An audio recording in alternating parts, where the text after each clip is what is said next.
지난 주말부터 LA를 중심으로 시작된 불법 체류자 단속 반발 시위가 미전역으로 확산하고 있습니다. 트럼프 대통령은 캘리포니아주 방위군 2,000명 투입을 명령한 가운데 연방정부는 해병대 700명을 추가로 파견했습니다.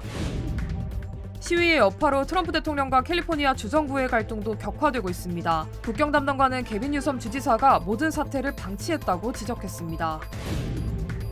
연방이민국이 지난주 LA 단속으로 체포된 불법 체류자들의 신원을 공개한 가운데 상당수가 이미 범죄 전력을 갖고 있는 것으로 드러났습니다. 미전역 9개 주에서 유통된 계란에서 살모넬라균이 검출돼 계란 수백만 개가 긴급 리콜됐습니다. 어제 라스베가스 유명 관광명소에서 총격 사건이 발생해 2명이 숨졌습니다.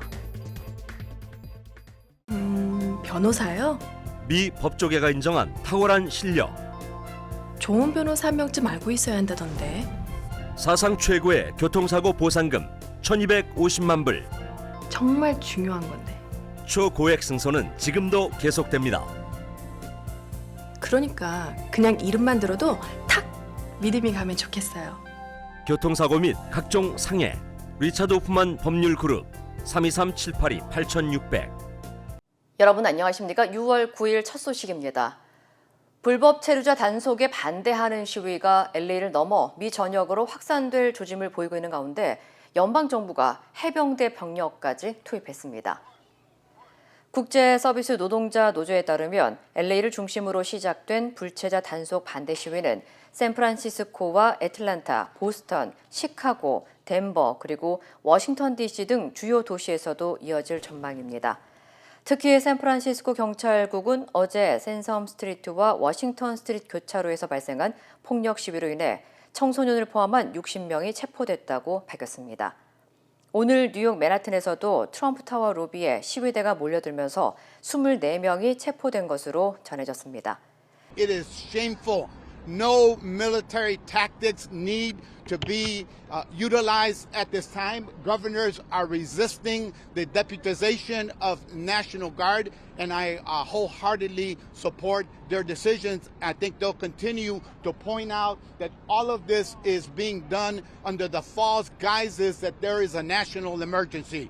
한편 이번 시위는 지난 6일 이민세관 단속국 요원들이 LA 다운타운 의류 매장과 홈디포 매장을 급습해 불법 체류자 44명을 체포하면서 촉발됐습니다. 도심 시위 양상이 격해지면서 현재 트럼프 대통령은 캘리포니아주 방위군 2,000명을 LA에 투입하도록 명령했고 국방부는 연방 건물에 해병대 700명을 추가로 파견했습니다. 도널드 트럼프 대통령이 불법 체류자 단속을 강화하고 LA 도심에 연방주 방위군을 투입하면서 캘리포니아 주정부와의 갈등이 격화되고 있습니다. 국경 수비 책임자 톰 호머는 오늘 폭스뉴스에 출연해 개빈 뉴섬 주지사가 사태를 방치했고 트럼프 대통령은 늦지 않게 대응했다고 주장했습니다. 트럼프 대통령은 방위군 투입이 없었더라면 LA는 파괴됐을 것이라며 뉴섬 주지사와 캐런 베스 LA 시장은 나에게 감사해야 한다고 밝혔습니다. 또 뉴섬 주지사는 오히려 트럼프 대통령이 사태를 악화시켰다고 맞섰고 국경 책임자 톰 호먼이 주지사 체포 가능성도 언급하자 해보라며 갈등 수위를 올렸습니다. Some of the things you're reading about in Los Angeles, thank goodness we sent out some wonderful National Guard. They've really helped in a lot of problems they were having out there. They were afraid to do anything, and we sent out the troops, and they've done a fantastic job. Knowing that in a city like Los Angeles, and we had talked about this for a long time, that has a very sophisticated long-term immigrant rights organizations and institutions, that if these random raids were going to happen, then there was going to be the danger of a backlash. And you add on to that the National Guard, and it felt like fuel for a fire that was unnecessary. 뉴섬 주지사는 연방정부가 혼란을 조장했고 방위군 투입은 위헌이라며 법적 대응을 예고했습니다. 주말 동안 연방이민단속국은 LA에서 44명 이상을 체포했으며 이에 항의하는 시위가 고속도로 봉쇄와 차량 방화 등으로 격화됐습니다. 민주당 소속 맥신 워터스 하원 의원은 트럼프가 국민을 격분시킨 뒤 계엄령을 선포하려는 것 같다고 CNN과의 인터뷰에서 밝혔습니다. 연방이민국이 지난주 LA 단속으로 붙잡힌 불법 체류자들의 신원을 공개했습니다. 국토안보부는 지난 6일 LA 지역의 불법 체류자 단속으로 최소 45명을 체포했다고 밝혔습니다. 당국이 공개한 자료에 따르면 페루 출신의 43살 에르난데스 부이트론이 체포됐으며 이 남성은 과거 강도죄로 10년형을 선고받은 전력이 있는 것으로 알려졌습니다. 또한 인도네시아 출신의 48살 투이는 마약과 음주운전, 불법 입국 등의 범죄를 저질렀고 이외에도 온두라스, 멕시코, 베트남, 필리핀 국적의 남성들이 폭력과 갱단 조직, 마약 유통, 성범죄, 살인 혐의 등으로 수사 중인 것으로 드러났습니다. 현재 홈디포에서 체포된 불법 체류자 중 한 명은 이미 멕시코로 추방된 것으로 전해졌습니다. 이런 가운데 오늘 오전 LA 지역에서 또 다른 불체자 단속이 이루어지면서 지역사회 긴장이 고조되고 있습니다. 헌팅턴 파크시 당국은 오늘 오전 7시 30분쯤 슬로슨 애비뉴에 위치한 홈디포 매장에서 이민세관 단속국에 단속이 보고됐다고 밝혔습니다. 공개된 영상에는 해당 홈디포 매장 주차장에 순찰대 차량들이 진입하는 모습이 포착됐으며 현재까지 몇 명이 구금됐는지는 확인되지 않았습니다. 캐런 베스 LA 시장은 불체자 단속의 기준과 진행 과정, 특히 홈디포가 계속해서 표적이 되는 이유에 대해 의문을 제기했습니다. Why were there raids? You know, we had been told that he was going to go after violent criminals. It wasn't a drug den, it was a Home Depot. It was places where people are working.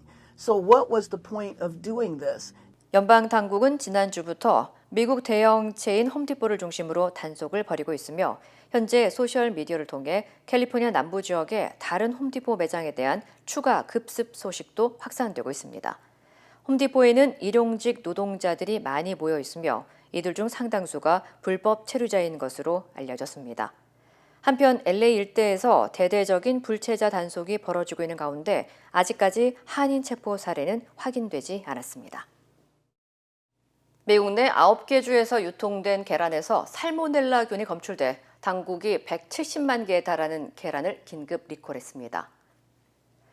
리콜 대상은 캘리포니아의 어거스트 에그 컴퍼니에서 생산한 갈색 유정란과 유기농 계란으로 2월 3일부터 5월 15일까지 유통됐으며 월마트와 세이프웨이 등 대형 매장에서 판매된 것으로 확인됐습니다.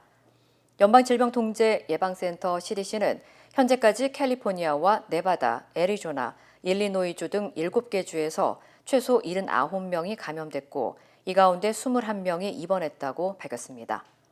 업체 측은 30일 넘게 계란을 살균 처리하는 가공 공장으로 보내고 있으며 현재는 생계란 판매를 중단했다고 밝혔습니다. CDC는 감염 사례가 보고된 주 외에도 확산됐을 가능성이 있다며 공장 코드가 포함된 계란은 반드시 반품할 것을 권고했습니다. 한편 플로리다산 오이에서도 살모넬라균이 검출돼 15개 주에서 26명이 감염되는 등 최근 미국 내 식중독 경고가 잇따르고 있습니다. 관광 명소로 알려진 라스베가스 중심가에서 총격 사건이 발생해 2명이 숨졌습니다. 라스베가스 경찰국은 어제 저녁 10시 40분쯤 라스베가스 스트립 인근 벨라지오 호텔 앞 보도에서 총격이 발생했다고 밝혔습니다. 당시 해당 지역을 순찰 중이던 경찰들이 총성을 듣고 즉시 출동했으며 피해자 2명에게 심폐소생술을 시도했지만 결국 현장에서 숨졌습니다. 용의자는 41세 마누엘 루이스로 사건 다음 날 아침 클라크 카운티 경찰서에 자진 출두했으며 조사 결과 루이스는 피해자들을 향해 총 7발을 발사한 것으로 확인됐습니다. That this is an isolated incident, knowing that the suspect and the victim had previously engaged in some type of conflict using a variety of social media platforms. 또한 사고 현장이 일부 소셜 미디어를 통해 실시간으로 퍼졌으며 총격 장면으로 보이는 영상이 빠르게 확산되면서 시민들의 불안이 커졌습니다. 경찰은 마누엘 루이스를 살인 혐의 2건으로 입건하고 정확한 범행 동기를 조사 중입니다. 이번 사건으로 인해 라스베가스 스트립 일대는 오늘 오전 5시 30분까지 전면 통제됐습니다. 화랑 청소년 재단의 2025년 갈라 행사가 성황리에 열렸습니다.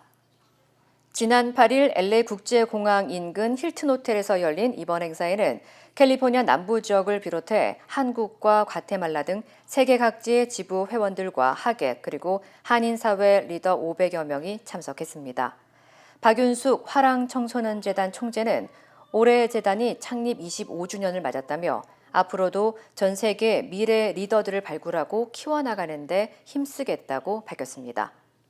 네, 화랑청소년재단은 이제 탄생한 지가 25주년 됐습니다. 전 세계 리더들이 만들어질 수 있도록 저희가 초석을 깔고 이들이 날개를 짓을 할 수 있도록 최선을 다해서 노력할 것입니다. 여러분들께서 많이 협조해 주시고 도와주시고 커뮤니티에서 사랑해 주신다고 한다면 더 큰 인물들이 나올 거라고 저는 생각하고 있습니다. 화랑청소년재단은 2006년 LA에서 설립된 글로벌 비영리 청소년 단체로 현재 18개국에 7,200여 명의 회원을 두고 활동하고 있습니다. 재단은 매년 갈라 행사를 통해 지역 사회와 글로벌 공동체에 헌신한 우수 청소년들에게 공로상을 수여하고 있습니다. 미국의 중국산 제품 수입이 팬데믹 이후 가장 큰 폭으로 감소한 것으로 나타났습니다. 윈드 인포메이션에 따르면 지난 5월 중국산 제품의 미국 수출은 전년 동기 대비 34.5% 감소한 288억 달러로 2020년 2월 이후 가장 큰 하락폭을 기록했습니다. 반면 동남아시아, 유럽연합, 아프리카 등 다른 지역으로의 수출은 증가세를 보였습니다. 이러한 변화는 트럼프 행정부 시절부터 이어져 온 고율 관세와 제재 영향으로 풀이되며 중국의 대미 수입 역시 18% 이상 줄어든 것으로 나타났습니다. 앞서 트럼프 대통령은 중국에 대한 관세를 145%에서 30%로 낮추기로 합의한 데 이어 중국도 미국에 대한 관세를 90일간 125%에서 10% 인하하기로 결정한 바 있습니다. 한편 오늘 미국과 중국은 런던에서 고위급 무역회담을 갖고 6시간 넘게 양국 간의 무역 전쟁의 핵심 쟁점으로 부상한 수출 통제의 문제를 논의한 것으로 전해졌습니다. 한국 창작 뮤지컬 어쩌면 해피엔딩이 연극 뮤지컬계의 아카데미상으로 불리는 미국 토니상에서 작품상 등 모두 6개 부문상을 석권했습니다. 한국에서 창작된 뮤지컬 작품이 토니상을 수상한 건 처음입니다. 뉴욕에서 나세웅 특파원입니다. 올해 미국 브로드웨이의 주인공은 한국 뮤지컬 어쩌면 해피엔딩이었습니다. 브로드웨이 최고 영예인 토니상 시상식에서 당당히 최고 작품상을 차지했습니다. The Tony Award goes to maybe Happy Ending. 이 밖에 나무주연상과 연출상, 극본상과 작사 작곡상 등 모두 6개 부문상을 휩쓸었습니다. 국내에서 초연한 순수 창작 뮤지컬이 토니상을 수상한 건 이번이 처음입니다. 미래의 서울에서 낡아서 버려진 두 로봇이 서로를 이해하고 사랑을 깨달아간다는 내용. 작년 11월 브로드웨이에 처음 진출했을 때만 해도 거의 주목을 받지 못했습니다. 한국을 배경으로 한 오리지널 이야기는 아무도 몰랐고 프리뷰 동안 흥행이 잘 안 돼서 저희는 사실 공연이 곧 막을 내려야 할 줄 알았어요. 그러다 서서히 입소문을 타더니 지금은 6달째 매진 행렬을 이어가고 있습니다. I loved how much heart it had and how authentic the story was. The acting was wonderful. The scenery, everything was great. 유명 영화 원작에 초호화 캐스팅을 앞세운 경쟁작들을 따돌린 건 작가조차 예상 못한 쾌거입니다. 이야기의 완성도를 높이기 위해 오랫동안 굉장히 긴 시간 동안 애를 썼거든요. 한국과 미국 문화가 사실은 그렇게까지 멀지 않다고 생각이 돼요. 가장 중요한 거는 공감이 갈 만한 이야기인가. 이번 수상은 음악과 영화뿐만 아니라 공연 예술 분야에서도 한국 이야기의 힘이 통할 수 있다는 점을 보여줬습니다. 뉴욕에서 MBC 뉴스 나세웅입니다. 이재명 대통령과 이시바 시게루 일본 총리가 전화 통화를 갖고 성숙한 한일 관계를 만들자는 데에 공감했다고 하는데요. 다음 주 캐나다 G7 정상회의에서 회담을 이어갈지 주목됩니다. 홍익표 기자입니다. 이재명 대통령이 이시바 시게루 일본 총리와 취임 후 첫 전화 통화를 진행했습니다. 25분간의 통화에서 이 대통령은 한일 관계의 중요성이 증대되고 있다며 상호 국익의 관점에서 상생할 수 있는 방향을 모색하길 기대한다고 말했습니다. 그러면서 보다 견고하고 성숙한 한일 관계를 만들어 나가자는데 양정상이 의견을 모았다고 대통령실은 전했습니다. 한일 국교 정상화 60주년을 맞는 올해 양국 국민들 간의 활발한 교류 흐름에 주목하면서 당국 간 의사소통도 더욱 강화해 나가자고 했습니다. 특히 두 정상 모두 한미일 협력의 의미를 강조하며 협력 의지도 분명히 했습니다. 일본 정부도 입장을 내고 한일 관계를 안정적으로 발전시켜 나가자고 화답했습니다. 日韓を取り巻く戦略環境は厳しさを増しておりまして、日韓関係、日米韓連携、これは極めて重要であるということで認識は一致をしたところであります。 이 대통령이 취임 이틀 만에 트럼프 미국 대통령과 통화를 한 데 이어 이시바 일본 총리와도 통화하며 주요 우방국과의 정상 외교에 시동을 건 셈입니다. 다만 양정상의 통화에서 과거사 문제에 대한 구체적인 언급은 나오지 않았습니다. 일본 언론은 이 대통령이 국가 간 관계는 정책의 일관성이 중요하다고 언급한 점에 주목하고 있는데 대통령실 관계자는 서로 돈독한 관계를 만들어가는 첫 통화였다고 설명했습니다. 이 대통령은 실용 외교를 주장하며 국익 중심의 외교적 접근을 강조해왔습니다. 굳건한 한미 동맹을 토대로 한미일 협력을 다지고 주변 국가의 관계도 국익과 실용의 관점에서 접근하겠습니다. 한일 정상 모두 빠른 시일 내에 직접 만나기를 희망한다고 밝힌 만큼 오는 15일부터 캐나다에서 열리는 주요 7개국 정상회의, G7 정상회의에서 이 대통령과 이시바 총리의 첫 정상회담이 성사될지 관심이 모이고 있습니다. MBC 뉴스 홍익표입니다. 뉴욕 증시가 보합권에서 거래를 마쳤습니다. 런던에서 열리고 있는 미중 무역 협상의 결과를 지켜보자는 관망세가 시장을 지배했던 하루였습니다. 증시 소식입니다. 네, 신영증권입니다. 뉴욕 증시가 보합권에서 거래를 마쳤습니다. 다우지수는 0.002% 하락하면서 사실상 제자리 걸음을 했고요. S&P 500 지수와 나스닥 지수는 각각 0.09%, 0.3% 올랐는데요.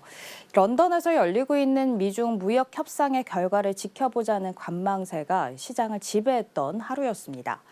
종목별로는 테슬라가 오는 12일부터 로보택시 시범 운행에 들어간다는 소식이 전해지면서 전기차 주식들이 강세를 나타냈는데요. 테슬라가 4.5% 올랐고요. 루시드와 리비안도 각각 3.7%, 2.8% 올랐습니다. 런던 미중 무역 협상에서 중국에 대한 반도체 수출 규제 완화가 논의되고 있다는 소식에 반도체주들도 강세를 나타냈습니다. AMD와 텍사스 인스트루먼트가 각각 4.7%, 3.5% 올랐고요. 엔비디아도 0.6% 상승했습니다. 국제유가는 사흘째 상승했는데요. 중국과 유럽의 경기 부양 기대감에 서부 텍사스 원유는 1.1% 오른 배럴당 65달러 선에서 거래를 마쳤습니다.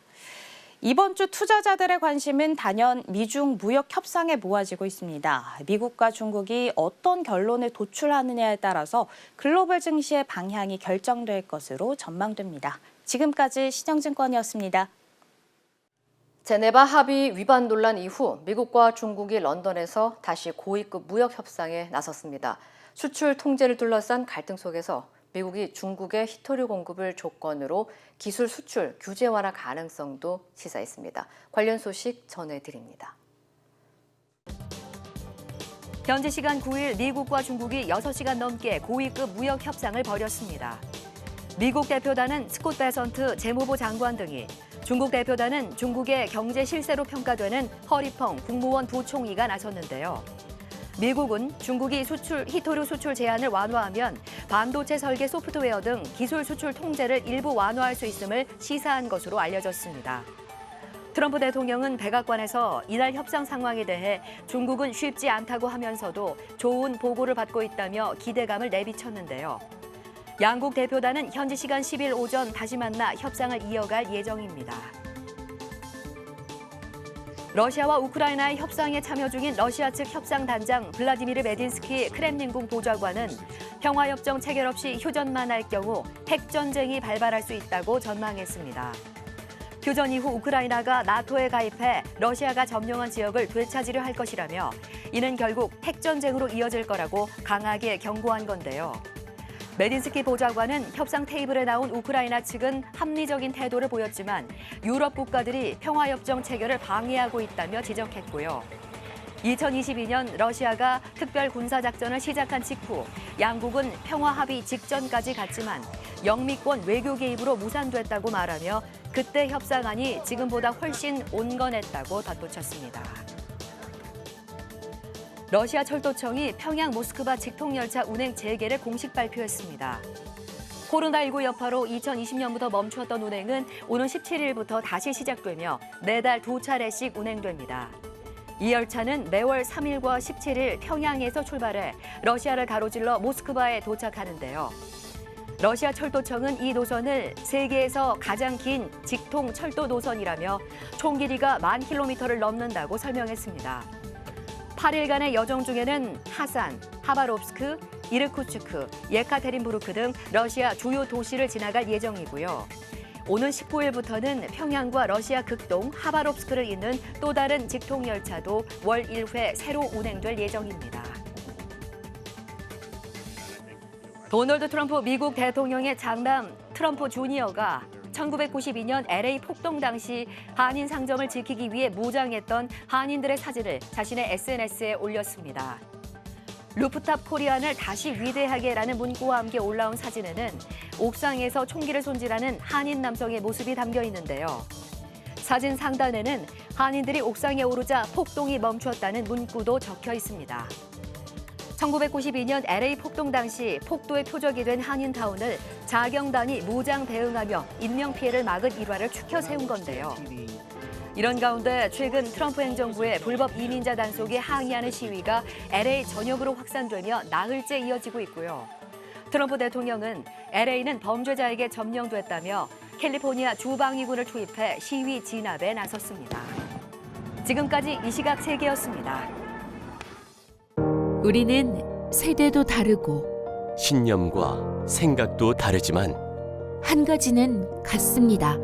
우리는 모두 이곳 미국에서 함께 살아가는 한인입니다. 함께 울고 함께 웃으며 서로를 아끼는 따뜻한 공동체. MJ보험은 한인들의 힘을 믿습니다. 언제나 한인 사회와 함께하는 MJ보험. 메디케어는 매년 건강보험을 5점 만점으로 평가합니다. 2025년 에스티바 헬스는 캘리포니아에서 4점 이상 받은 우수한 건강보험 중 하나입니다. 에스티바 헬스 가입하셔서 많은 혜택을 누리세요. 자세한 내용은 지금 바로 1888-688-8584로 전화주세요.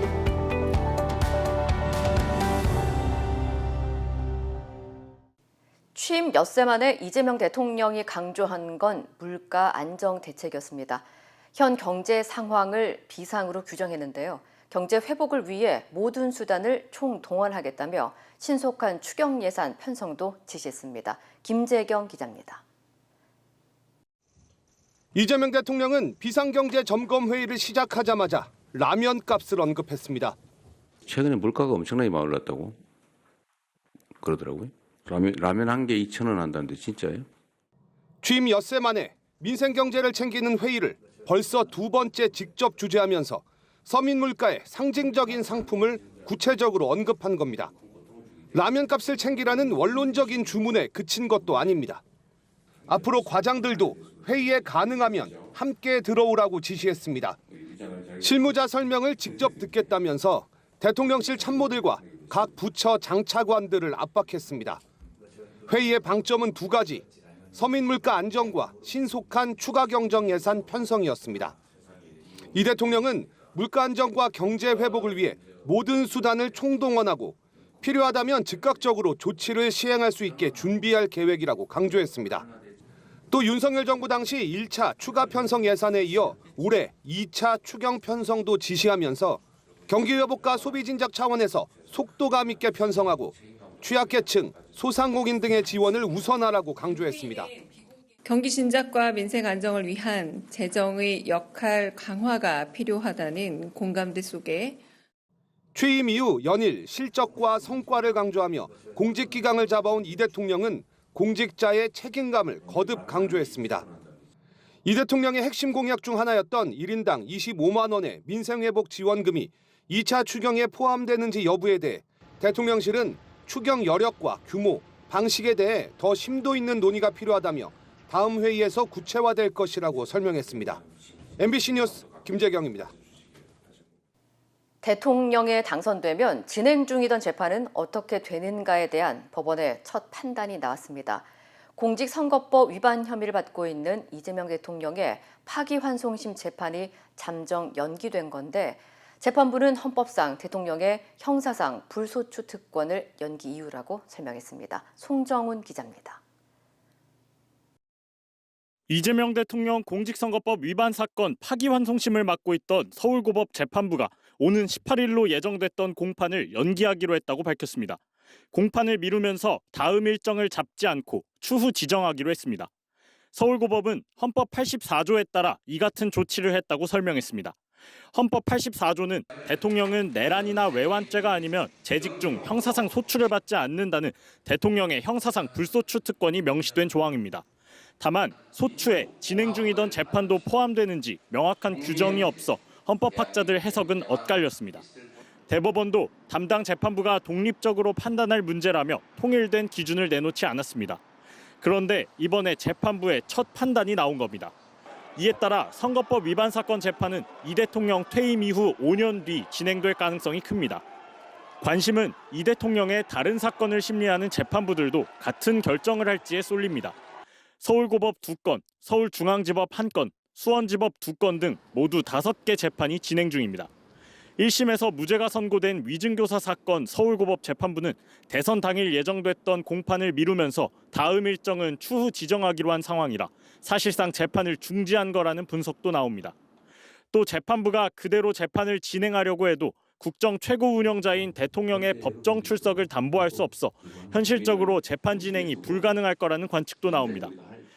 한 법원장은 재판부 개별 판단이 원칙이긴 하지만 고등법원에서 나온 결론이니 다른 재판부도 존중할 것 같다고 했고 수도권 한 고법 부장판사는 각 재판장들이 판단할 부분이지만 다들 비슷하게 처리할 것 같다고 했습니다.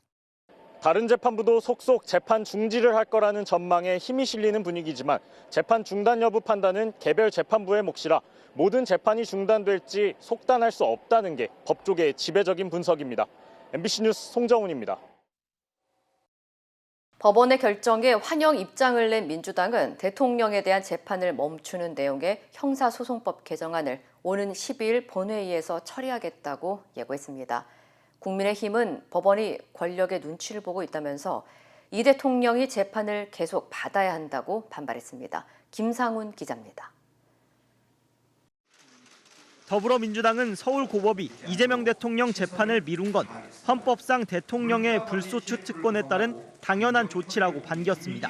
지극히 당연한 법원의 결정이다. 법원이 이런 헌법 학계의 다수설을 판례로 이번에 확정을 한 거다. 미국 검찰이 트럼프 대통령 당선 직후 기소 자체를 취소한 것처럼 우리 검찰도 현직 대통령에 대한 정치적 기소 자체를 취소해야 한다는 주장도 나왔습니다. 반면 국민의힘은 법원 스스로 권력의 눈치를 보고 있다고 반발했습니다. 자의적인 해석을 처리하길 바랍니다. 아울러 검찰은 항고를 통해서 헌법 제84조에 대한 해석을 대법원에 요청할 것을 촉구합니다.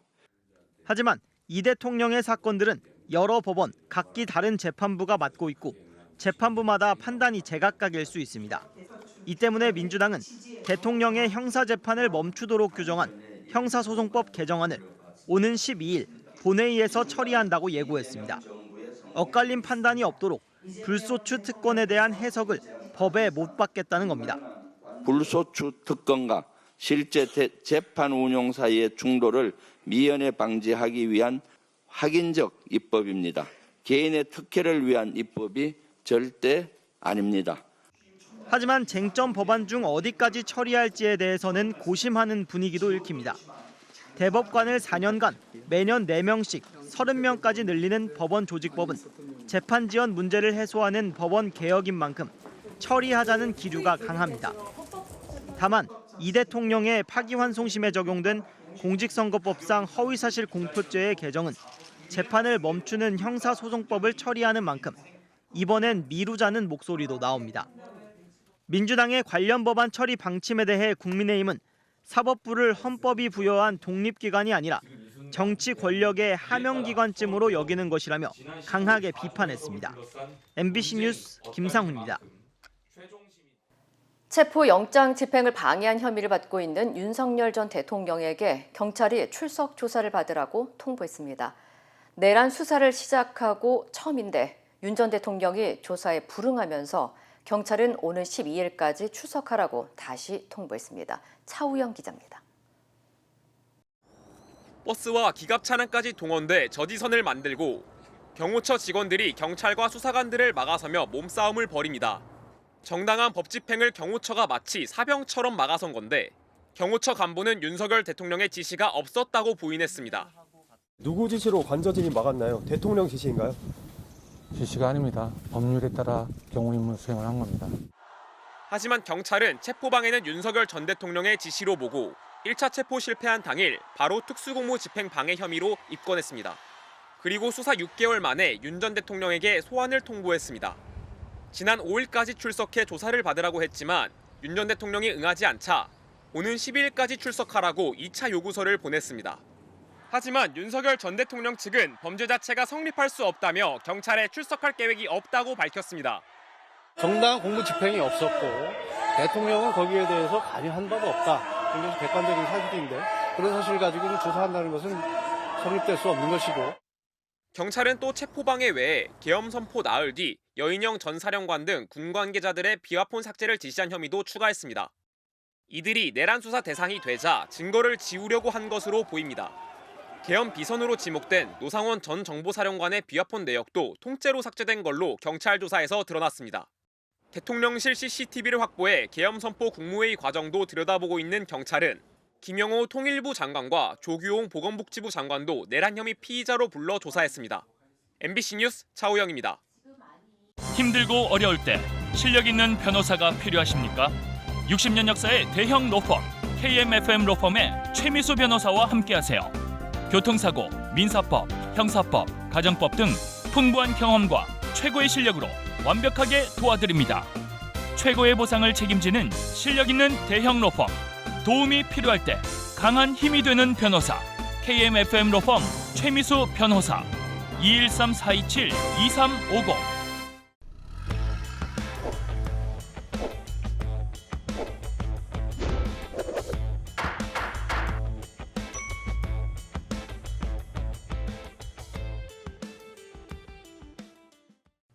안녕하세요. 여러분의 캘리포니아 레몬법과 대형 상해 전문 변호사 최미수 변호사입니다.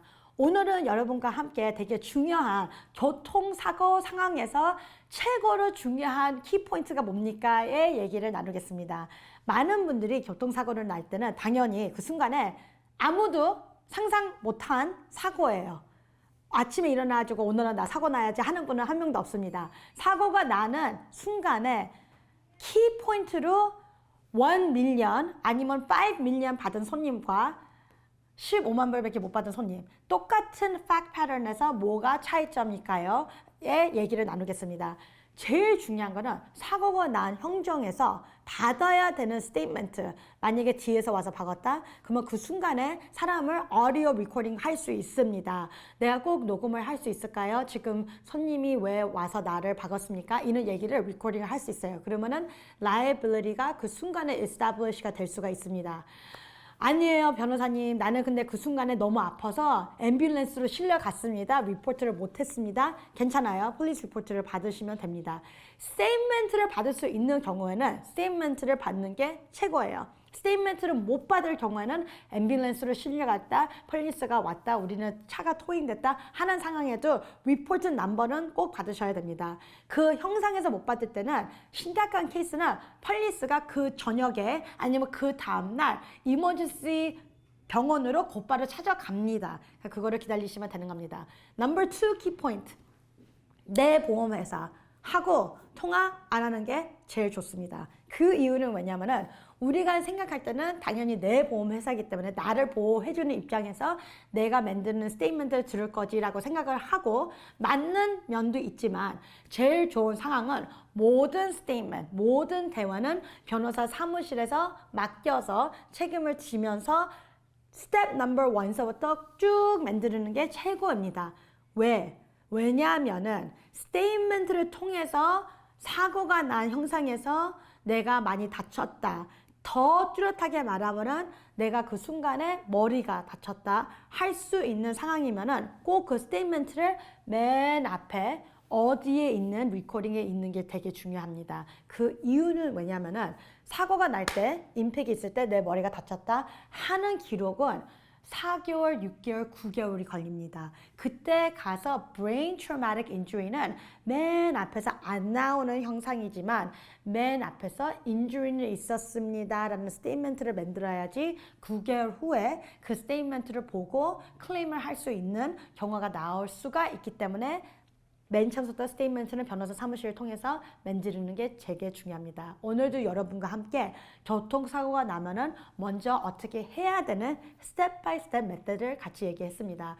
여러분의 레몬법과 대형상해 전문 변호사 최미수 변호사였습니다.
이상으로 6월 9일 월요일 뉴스를 마칩니다. 시청해주신 여러분 고맙습니다.